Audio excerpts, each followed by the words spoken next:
আজকে আমাদের আলোচনার সেন্ট্রাল থিম বা সাবজেক্ট ম্যাটার হচ্ছে তাওবাহ। যে মুমিন হবে তার অন্যায় হতে পারে, বাট অন্যায় হয়ে সে স্থির থাকবে না। গুনাহ হওয়ার সাথে সাথেই সে তওবা করবে। এক সত্তার কাছে আওয়াজ দিয়ে বলেন তো তিনি কে? So tawbah, it is most important step for a person who intends to walk in the path of religion. যে ব্যক্তি আল্লাহর পথে চলতে চায়, আল্লাহর দ্বীনের পথে চলতে চায়, তার জন্য তওবা হচ্ছে প্রথম ধাপ। আপনি পুরোটা জীবন অন্যায় করেছেন, জুলুম করেছেন, সুদ খেয়েছেন, ঘুষ খেয়েছেন, জিনা করেছেন, দুর্নীতি করেছেন। আপনি যখন জীবন পরিবর্তন করতে চান, the first step is you have to be repent to your Lord whatever you have committed in your past. আগে যা করেছেন এই সব কিছুর জন্য অনুতপ্ত হবেন এক সত্তার কাছে, তিনি কে? So tawbah is the first step if you want to change your life. প্রিয় ভাইরা, আজকে আমরা তওবাকে কিছুটা ইন ডিটেইলস হাইলাইট করব। তবে প্রত্যেকটা কথা হৃদয় থেকে অনুধাবন করে শুনতে হবে। প্রত্যেকটা কথা হৃদয়ের কান দিয়ে শুনতে হবে, অনুধাবন করতে হবে, ফিল করতে হবে। যখন আপনার মাঝে রিয়েলাইজেশন কাজ করবে আপনার গুনাহ নিয়ে, আপনার অন্যায় নিয়ে, পাপ নিয়ে, তখনই আপনার তওবাটা আল্লাহ তাআলার কাছে কবুল হতে পারে। মাথায় রাখবেন, যার তওবা করার সুযোগ হয়েছে, যাকে আল্লাহ তাআলা তওবা করার তৌফিক দিয়েছে, এই তৌফিক দেওয়াই হচ্ছে প্রমাণ যে আল্লাহ তার তওবা কবুল করবে, বিধায় তাকে তৌফিক দিয়েছে। সুবহানাল্লাহ পড়বেন না আপনারা সবাই? আমি ছোট্ট একটা কোটেশন পড়লাম কালকে, ওখানে ছোট্ট করে লেখা ছিল, জাস্ট ছোট্ট একটা মেসেজ শেয়ার করছি। হাসান বসরি নাম আপনারা সবাই শুনছেন না যুবক ভাইরা? আপনারা সবাই हसन बसरी से किसी ने पूछा कि अगर कोई बंदा गुनाह करे तो उसका तौबा कबूल हो सकता है? तो उसने जवाब दिया कि तौबा उस वक्त तक इंसान नहीं कर सकता जब तक अल्लाह उसको तौफीक अता ना फरमाए, और जब किसी को तौबा करने की तौफीक दी जाती है तो इस बात में कोई शक नहीं है कि उसकी तौबा कबूल हो जाएगी। सुबहानाल्लाह पढ़বেন না আপনারা? ওনাকে বলা হলো, আচ্ছা বলেন তো, কোনো গুনাহগার বান্দার তওবা কি আল্লাহর কাছে কবুল হতে পারে? এটা কি সম্ভব কবুল হওয়া? উনি বললেন, একজন বান্দা ততক্ষণ পর্যন্ত তওবা করতে পারে না যতক্ষণ পর্যন্ত তার তওবার তৌফিক আল্লাহ তাকে না দেয়। আর যখনই তওবার তৌফিক হয়ে যায়, আল্লাহ আপনাকে সুযোগ দিয়েছে ইস্তেগফার করার, আপনাকে আল্লাহ সুযোগ দিয়েছে তওবা করার, এর মানেই হচ্ছে আল্লাহ আপনার তওবা কবুল করবে, বিধায় আপনাকে সুযোগ দিয়েছে। সুবহানাল্লাহ পড়বেন না আপনারা? আল্লাহু আকবার, কি সুন্দর কথা, কি সুন্দর জবাব তার। এজন্য তওবাকে আমরা ইন ডিটেইলস জানবো আজকে, সকলেই বলেন ইনশাআল্লাহ। প্রিয় যুবক ভাইরা, আমার প্রিয় মা এবং বোনরা যারা আমাকে শুনবেন আগামীতে, একটা কথা মাথায় রাখবেন, আল্লাহ তাআলা মানুষকে সৃষ্টি করেছেন এমনভাবে, মানুষের মাঝে যেমন রয়েছে আকল কিংবা বিবেকের প্রহরা, ঠিক তেমনিভাবে এক্স্যাক্টলি মানুষের মাঝে রয়েছে নফস কিংবা শয়তানের কুমন্ত্রণা। মানুষ তার জীবনে এন্টায়ার লাইফে যত ভালো কাজ করে, যত সুন্দর কাজ করে, মানুষের উপকার করে, ভালো কাজ করে, সেটা আকল খাটিয়ে করে, বিবেকের জন্য করে। ঠিক তেমনিভাবে মানুষ তার নফসের পাল্লায় পড়ে, শয়তানের কুমন্ত্রণায় পড়ে গুনাহ করে, পাপ করে। যখনই মানুষ কোনো পাপ করে, তখন শয়তান তার সামনে পাপের কাজগুলোকে সুশোভিত করে উপস্থাপন করে। ফলে পাপগ্রস্ত ব্যক্তি পাপ করতে করতে পাপে সে নেশাগ্রস্ত ব্যক্তির মতো হয়ে যায়। কিন্তু যখন সে after having done those things, এই কাজগুলো করার পরে, when he realized that he has committed something wrong, যে আমি ভুল করে ফেলেছি, and now it is the right time to go back to my Lord, it is the right time to be repent to my Lord, এটা আমার সঠিক সময় রবের কাছে ফিরে যাওয়ার, আমাকে তওবা করতে হবে। আল্লাহ তাআলা বলছেন, বান্দার সমস্ত কাজের মাঝে বান্দা যখন অন্যায় থেকে আমার কাছে ফিরে এসে তওবা করে, আমি তার এই কাজটাকে সবচাইতে বেশি ভালোবাসি। সুবহানাল্লাহ পড়েন। এজন্য কোরআনে আল্লাহ তাআলা বলেছেন, ইন্নাল্লাহা ইউহিব্বুত তাওয়াবিনা ওয়া ইউহিব্বুল মুতাতাহহিরিন। যেই বান্দা আল্লাহর কাছে তওবা করে ফিরে যায়, তাকে ভালোবাসে একজন, তিনি কে? আবার আল্লাহ রাব্বুল আলামিন সেই বান্দাকেও ভালোবাসেন। ওয়া ইউহিব্বুল মুতাতাহহিরিন, যে বান্দার পবিত্রতা পছন্দ করে তাকে ভালোবাসে একজন, তিনি কে? তাহলে বোঝা গেল যে বান্দা তওবা করে তাকে আল্লাহ তাআলা নিজে ভালোবাসে। সুবহানাল্লাহ পড়েন সবাই আপনারা। এখন আসেন, what is the importance of তওবা? তওবার প্রয়োজনটা কেন? তওবার গুরুত্ব কত বেশি? যুবক ভাইরা চোখে চোখ রাখেন, কথাগুলোকে ভালো করে বুঝে শুনে ফিল করা ট্রাই করেন। আমাদের ভেতরে একটা নফস আছে, প্রবৃত্তি। এই নফস কিংবা প্রবৃত্তির অনুসরণ করে মানুষ অন্যায়ের কাজ করে। বুঝবেন কথাগুলো।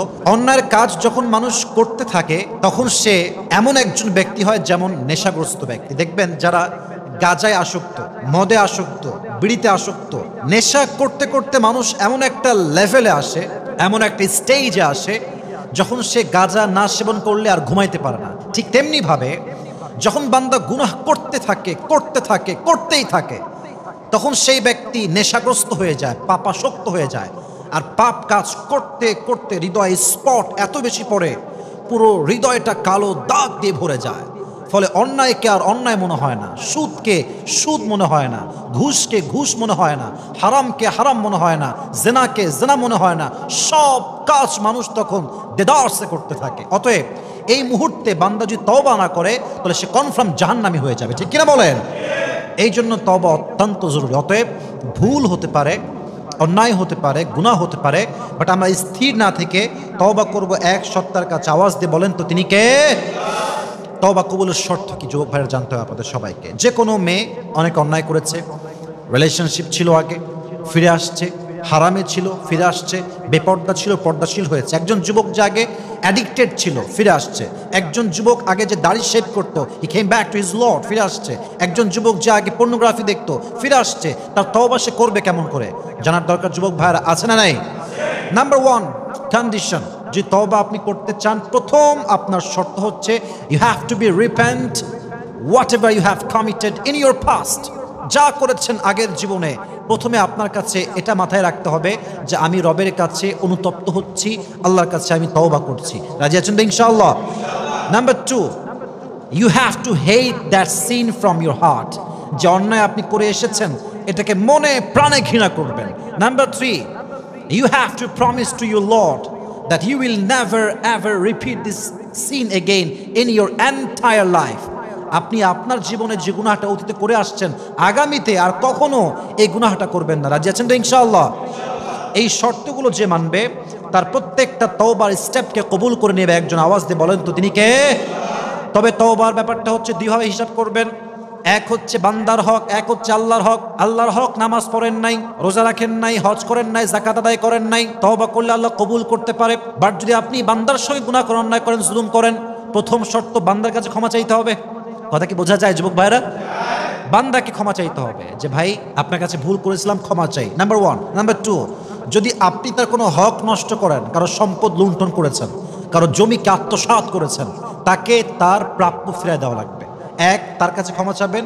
2, তার যে প্রাপ্য তাকে ফিরাই দিবেন। তাহলে আপনার তওবাকে পরিপূর্ণ খাঁটি তওবা হিসেবে কবুল করবে একজন। আওয়াজ দিয়ে বলেন তো তিনি কে?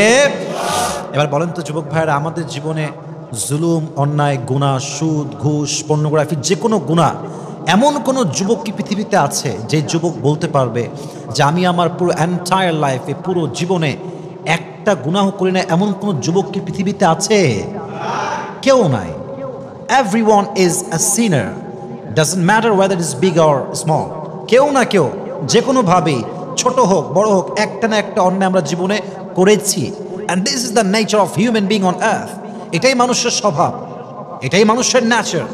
এখন আমি যে হাদিসগুলো আপনাকে বলবো, যে আয়াতগুলো বলবো, যে হাদিসে কুদসিগুলো শেয়ার করব, প্রত্যেকটা আয়াত, প্রত্যেকটা হাদিসে কুদসি আপনাকে আল্লাহর পথে ফিরে আসতে মোটিভেট করবে। সকলেই পড়েন সুবহানাল্লাহ।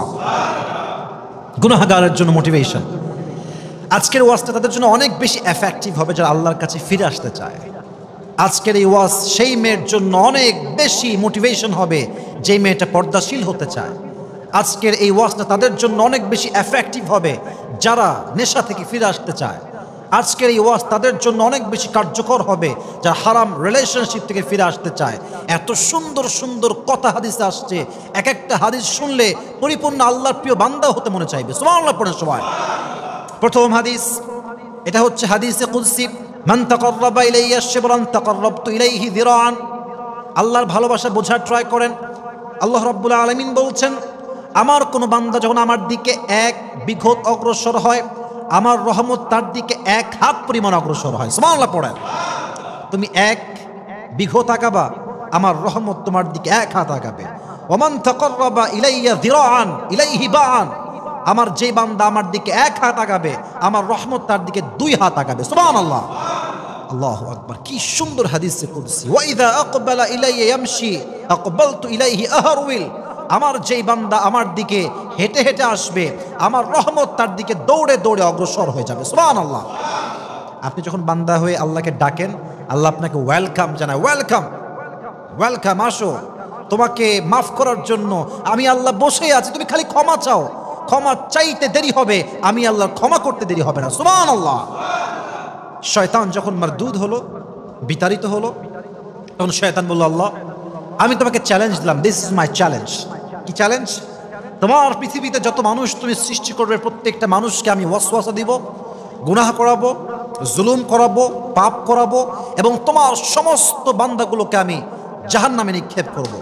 আল্লাহ বললেন, চ্যালেঞ্জ ইজ অ্যাকসেপ্টেড, যাও, তোমার চ্যালেঞ্জ গ্রহণ করা হলো। তবে হ্যাঁ, শোনো শয়তান, তোমাকে বলে রাখি, আমার বান্দা যদি তোমার ওয়াসওয়াসায় পড়ে সারা জীবন অন্যায় করে, সারা জীবন জুলুম করে, পাপ করে, আর আমার বান্দা একবার যদি পড়ে আস্তাগফিরুল্লাহ, আমি সঙ্গে সঙ্গে বান্দার জীবনের সমস্ত গুনাহ খাতা মাফ করে দিব। পড়েন সুবহানাল্লাহ।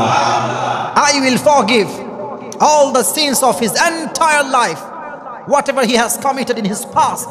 সে যা করেছে একবার পড়বে, আল্লাহ আমি তোমার কাছে ক্ষমা চাই, আস্তাগফিরুল্লাহ, আল্লাহুম্মা গফিরলি, ও আল্লাহ forgive me, I seek your forgiveness, at the same time I will forgive him. সে সুবহানাল্লাহ। বান্দা তওবা করার সঙ্গে সঙ্গে তার তওবাকে কবুল করে নেবে। একজন আওয়াজ দিয়ে বলেন তো তিনি কে?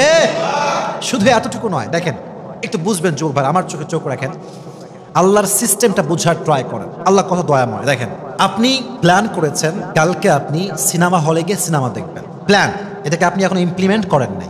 গুনাহের ইচ্ছা যখন বান্দা করে, গুনাহ যতক্ষণ পর্যন্ত সে না করে, আল্লাহ তার আমল নামায় গুনাহটা লেখেন না। এর বিপরীত দেখেন, বান্দা যখন কোনো ইচ্ছা করে যে কালকে আমি ভালো কাজ করব, অমুক কাজটা, for an example, before you go to sleep, আপনি নিয়ত করেছেন যে আমি আজকে তাহাজ্জুদটা পড়ব, জাস্ট নিয়ত, ইট ইজ জাস্ট ইন্টেনশন, নিয়ত যে আমি পড়বো ইনশাআল্লাহ। আপনি এখনো পড়েন নাই, আপনি নিয়ত যে করেছেন তাতেই আল্লাহ আপনার আমল নামে সওয়াব লিখে দিবেন, শুধু নিয়তের জন্য। আরেকটা আপনাকে পয়েন্ট বোঝাই, ইসলাম কতটা মার্জিত, রব কতটা দয়াময়, কতটা মায়াময় তিনি। শয়তান তুই কি করবি আমার বান্দাকে ওয়াসওয়াসা দিয়ে? আমার বান্দা একটা আমল করবে, আমি আল্লাহ ওই আমলকে ডাবল করে দেব। সুবহানাল্লাহ পড়েন। নবীজি বলছে, আল্লাহ ডাবল করলে আমি খুশি না, আমাকে আরো বাড়ায় দেন আমার উম্মতের জন্য। আল্লাহ বলছে, ঠিক আছে নবী যান, ডাবল না, আপনার যেই বান্দা আমার রাস্তায় এক গুণ আসবে, এক গুণ দিবে, এক গুণ দান করবে, তাকে আমি মান জাআ বিল হাসানা ফালাহু আশরু আমসালিহা, যেই বান্দা এক গুণ দিবে তাকে আমি আল্লাহ 10 গুণ বাড়ায় দান করব। নবীজি বললেন, আমি তাও খুশি না, আমাকে আরো বাড়ায় দেন। এবার আল্লাহ তাআলা বললেন, সাবআ সানাবিলা ফি কুল্লি সুমবুলাতিন মিয়াতু হাব্বাব। ও নবী, এবার আপনি শুনেন, আমার খবর শুনে নেন আপনি ভালো করে। আপনার যেই বান্দা আমার রাস্তায় একটা ভালো কাজ করবে, একটা আমল করবে, একটা দান করবে, আমি তাকে 700 গুণ বাড়ায় দান করব। শয়তান তুই কি করবি? ওয়াসওয়াসাতে আমার বান্দাকে জাহান্নামে দিবি? হবে না, আমি তাকে প্রোটেক্ট করব, অবশ্যই প্রোটেক্ট করব তাকে, আমার বান্দাকে আমি। ইন্নামা ইউওয়াফাস সাবিরুনা আজরাহুম বিগাইরি হিসাব। আর আমার যে বান্দা ধৈর্যশীল হয়ে মারা যাবে তাকে আমি বিনা হিসাবে জান্নাতে প্রবেশ করাবো। সুবহানাল্লাহ। এবার আসেন দুনিয়ার সিস্টেম আপনাকে বোঝাই। আমরা যেখানে আছি এখান থেকে আমাদের জেলখানা, বিভাগীয় জেলখানা খুবই কাছে, খুবই কাছে, 5 মিনিট হয়তো বা লাগবে। দেখবেন জেলখানায় যখন কোনো আসামি প্রবেশ করে, একবার গেছে বের হয়েছে, একবার গেছে বের হয়েছে, আর একবার গেছে আবার বের হয়েছে, এভাবে যখন কোনো আসামি জেলখানায় যায় বের হয়, যায় বের হয়, তখন তার নামটা আসামির খাতায় লেখা হয় দাগি চোর, দাগি ডাকাতি, দাগি গুন্ডা, দাগি মাস্তান, তার নামটা ব্লক লিস্টে পড়ে যায়। কথা কি বোঝা যায় যুবক ভাইরা? মোস্ট ওয়ান্টেড ক্রিমিনাল, সব জায়গায় তার নাম ব্লক লিস্টে। সে যেই কান্ট্রিতে যাবে, he will be arrested in that country, তাকে সঙ্গে সঙ্গে অ্যারেস্ট করা হবে, ব্লক। তাহলে বোঝা গেল দুনিয়ার সিস্টেম বারবার অন্যায় করলে লাল কালি পড়ে যায়, ব্লক লিস্টে নাম চলে আসে, ঠিক কিনা বলেন যুবক ভাইরা? এবার আল্লাহর সিস্টেম দেখেন, বান্দা যখন কোনো গুনাহ করে তার নামটা গুনাহের খাতায় লেখা হয়, অমুক বান্দা অমুক গুনাহ করেছে। আবার বান্দা যখন তওবা করে রবের কাছে ফিরে যায়, আল্লাহ শুধুমাত্র বান্দার গুনাহকে মাফ করেন তা কিন্তু নয়, বরং গুনাহের খাতা থেকে বান্দার নামটা আল্লাহ সঙ্গে সঙ্গেই মুছে দেয়। সুবহানাল্লাহ। শুধু মাফ করেন না, বরং তার গুনাহের খাতা থেকে নামটাই কেটে যায়। সে এমন হয়ে যায়, আত্তাইবু মিনায যামবি কামান লা যামবা লা, সে সেই বান্দা হয়ে যায় যে বান্দা জীবনে কোনো গুনাহ করে, মাসুম নিষ্পাপ বান্দা হয়ে যায়। সুবহানাল্লাহ। কি দয়া, কি মায়া তার আমাদের রবের আমাদের জন্য। আল্লাহু আকবার। এবার আসেন আরেকটা হাদিস শোনাই। এখন তো আমরা চালাই বাইক, আমরা চালাই কার, আমরা চড়ি বাসে, ট্রাকে। নবীজির জামানায় কিন্তু বাস, ট্রাক, বাইক কিছুই ছিল না, তখন ছিল উট। যুবক ভাইরা, তখন ছিল কি? উট। তো হাদিসে আসছে, বান্দা যখন তওবা করে আল্লাহর কাছে ফিরে আসে, এক বান্দার উট যদি মরুভূমির মাঝে হারিয়ে যায়, উট ছাড়া মরুভূমির জীবনে যে কত কষ্ট, কত স্ট্রাগল, এটা সেই বান্দাই বুঝবে। যে বান্দার উট হারিয়ে যায় এবং লম্বা সময় পরে সে বান্দা উটটাকে আবার ফিরে পায়, ওই বান্দা যতটুকু খুশি হয়। যখন কোনো বান্দা তওবা করে রবের কাছে ফিরে আসে, ওই উটওয়ালা বান্দার চাইতে আল্লাহ তাআলা আরো বেশি খুশি হয়। সুবহানাল্লাহ পড়া। তাহলে বোঝা গেল তওবা করার দরকার প্রত্যেকটা মুহূর্তে। আমার প্রিয় যুবক ভাইরা বলেন তো সবাই, আছে না নাই? জরুরি এটা। এটা হাদিস মনে পড়ে গেল, হাদিসে আসছে আল্লাহর কাছে 2 ফোঁটা পানি সবচেয়ে বেশি প্রিয়। বলেন তো সবাই, যুবক ভাইরা হাত তুলে কয়টা? আসতে বলছেন না, সবাই হাত তুলে বলেন কয়টা? 2টা। এক, জিহাদের ময়দানে বান্দার গায়ের রক্তের ফোঁটা। 2 ফোঁটা পানি বললে ভুল হবে, 2 ফোঁটা প্রিয়। এক হচ্ছে জিহাদের ময়দানে রক্তের ফোঁটা, মুজাহিদের গা থেকে যা ঝরে।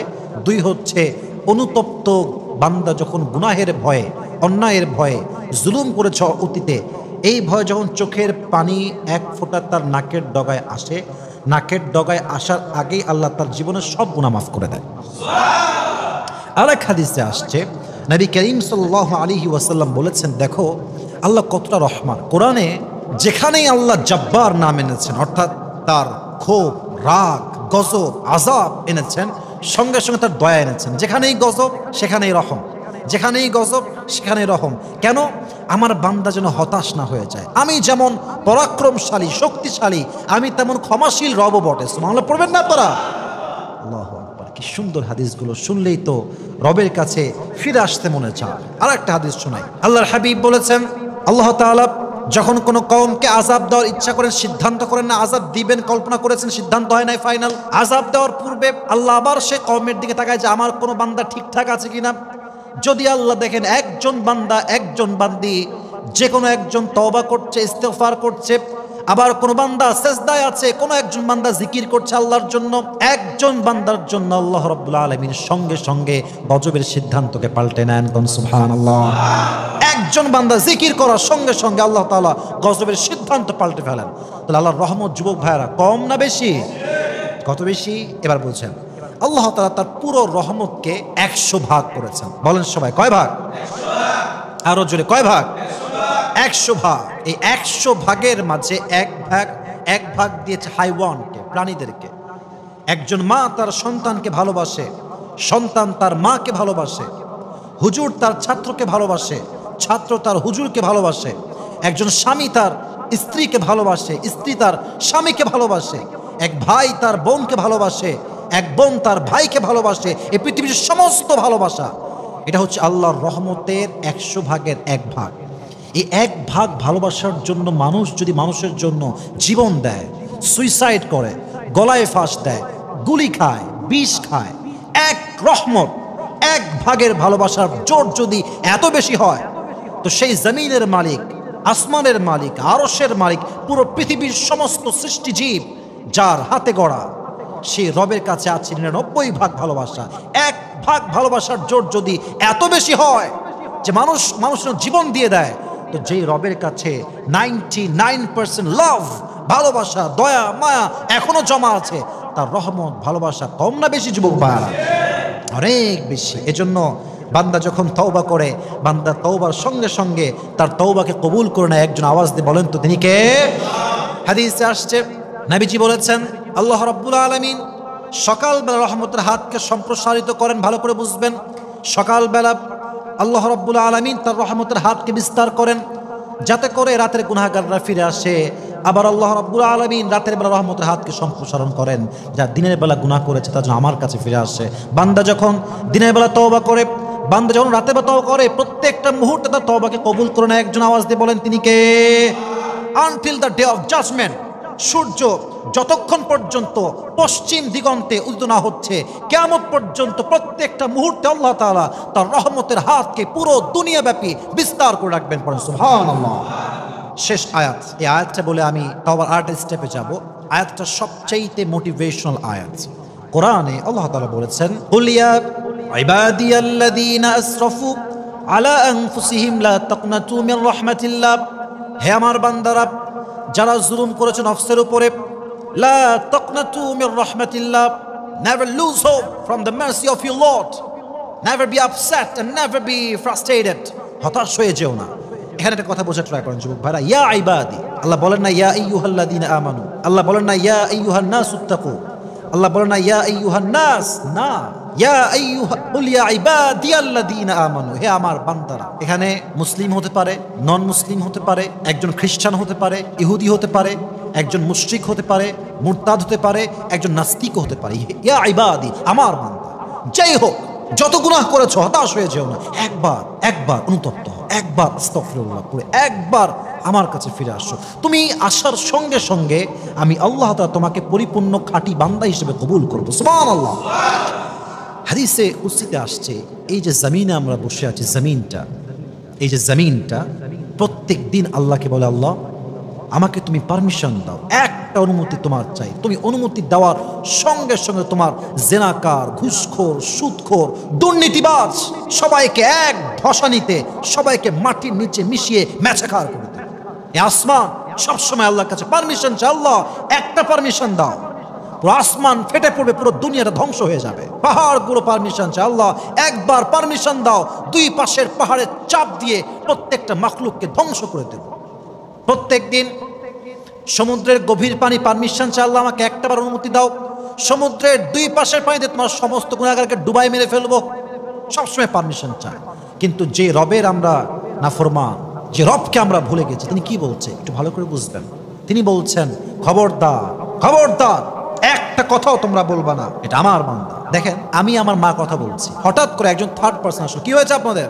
আমার মা কি বলবে, ভাই যাও যাও যাও, এটা আমার কথা, আমার ছেলে কথা, তোমাকে আমি কেন বলবো, বের হয়ে যাও, আমাদের মাঝে নাক গলাও না, আমাদের মাঝে ইন্টারফেয়ার করো না। আল্লাহ বলছে, এই ফেরেশতা, এই জমিন, এই আসমান, এই সমুদ্র, চুপ, এটা আমার কথা, আমার বান্দার কথা। ইন কানা আবদুকুম ফাশানুকুম বিহ ওয়া ইন কানা আবদি ফামিন্নি ওয়া ইলাইয়া আবদি, এটা আমার কথা, আমার বান্দার কথা, এটা আমাদের পার্সোনাল ম্যাটার। খবরদার নাক গলানো, যদি তোমার বান্দা হয়, যে তোমার ইনসান হয়, তোমার মাখলুক হয়, যাও। ইন কানা আবদুকুম ফাশানুকুম বিহ, फिर तुम जो चाहे कर लो। वइन काना अब्दी फमिन्नी व इलैया अब्दी, अगर ये मेरा बंदा है तो मुझे ये समझने दो, আমাকে যা করা করতে দাও, নাক গলাতে এসো না। এবার ফেরেশতা বলছে, আল্লাহ তুমি কি দেখো না তোমার বান্দাগুলো মদ খায়, পর্নোগ্রাফি দেখে, হারাম কাজ করে, জেনা করে, সুদ খায়, ঘুষ খায়, দেশের টাকা, দশের টাকা বিদেশের মাটিতে পাচার করে দেয়, তুমি কি দেখো না? আল্লাহ তুমি কি সব দেখতে পাও না? আল্লাহ বলে, সব দেখতে পাই, সব দেখার পরেও ইজ্জতি ওয়া জালালি, আমার ইজ্জতের কসম, আমার জালালিয়াতের কসম, আমি অপেক্ষায় থাকি, এই বুঝি আমার বান্দা আমার দিকে ফিরে আসবে। সুবহানাল্লাহ পড়বেন না আপনারা? ওয়া ইজ্জতি ওয়া জালালি ইন আতানি নাহারান ক্বাবিলতু ওয়া ইন আতানি লাইলান ক্বাবিলতু, আমার ইজ্জতের কসম, আমার জালালিয়াতের কসম, আমার বান্দা যদি দিনের বেলা তওবা করে, আমিও তার তওবা কবুল করব। আমার বান্দা যদি আমার কাছে রাতের বেলা তওবা করে, আমি আল্লাহ রাব্বুল আলামিন তার রাতের তওবাও কবুল করে নেব। কম সুবহানাল্লাহ।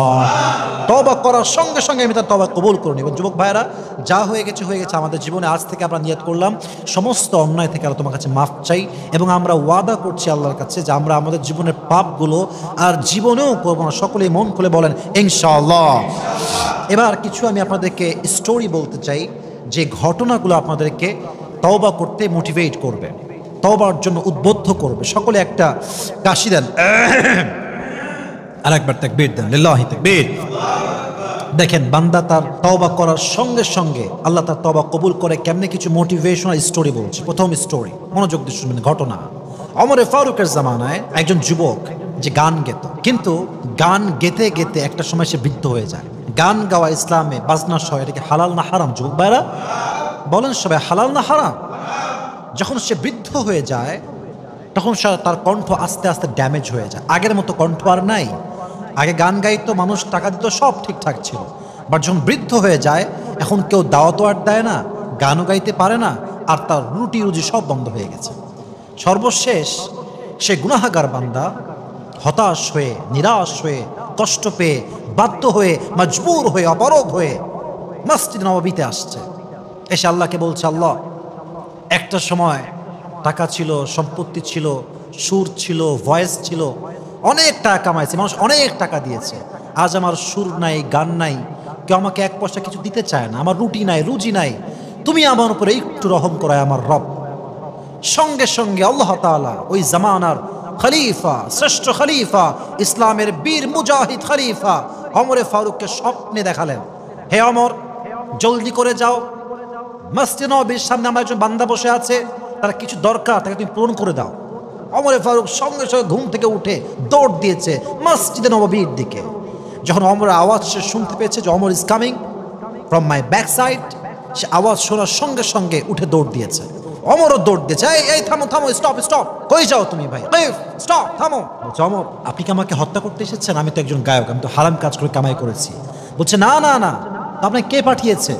আপনি কইতে খবর পেয়েছেন আমি এখানে বসে আছি? ওমর বলছে, তুমি এতক্ষণ পর্যন্ত যাকে ডাকছিলা তিনি আমাকে তোমার কাছে পাঠিয়ে দিয়েছে। সুবহানাল্লাহ পড়বেন না? তিনি আমাকে পাঠিয়েছেন, বলো তোমার কি অবস্থা, কি চাই তোমার?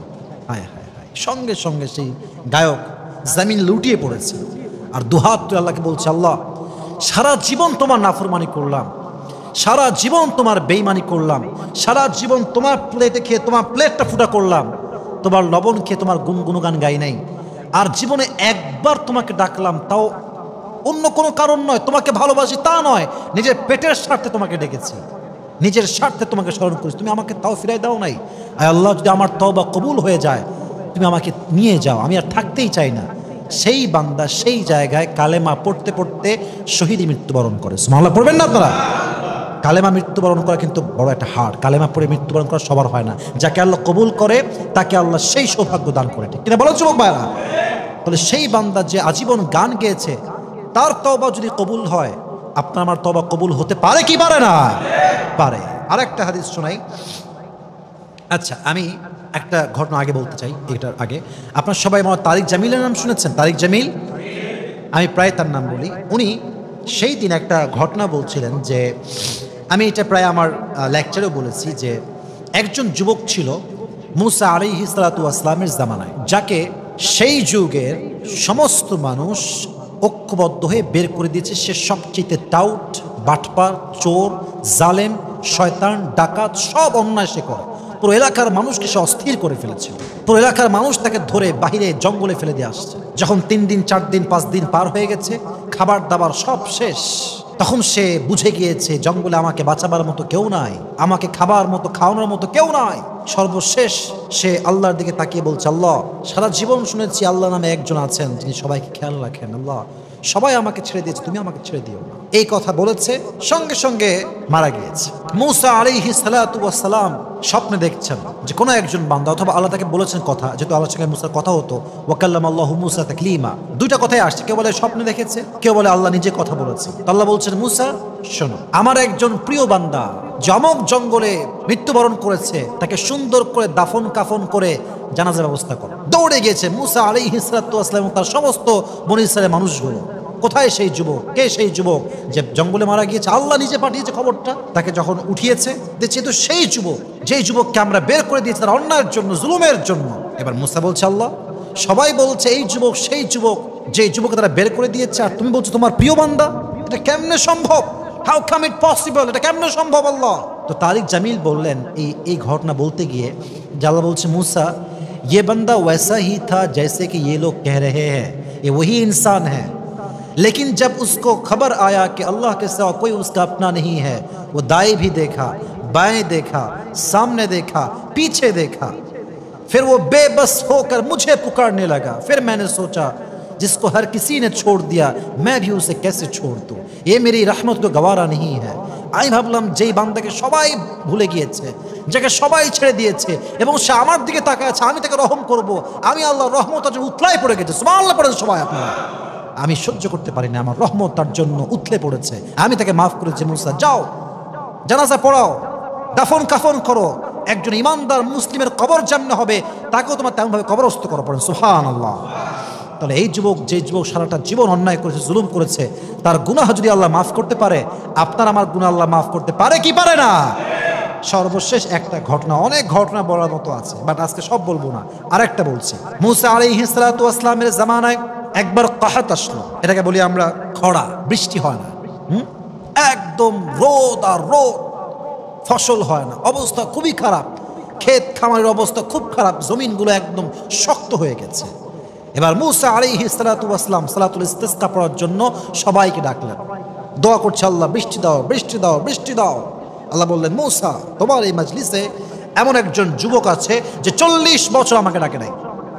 নাউজুবিল্লাহ পড়বেন না আপনারা সবাই? 40 বছর আমাকে ডাকে নাই, একটা মুহূর্তে আমাকে স্মরণ করে নাই।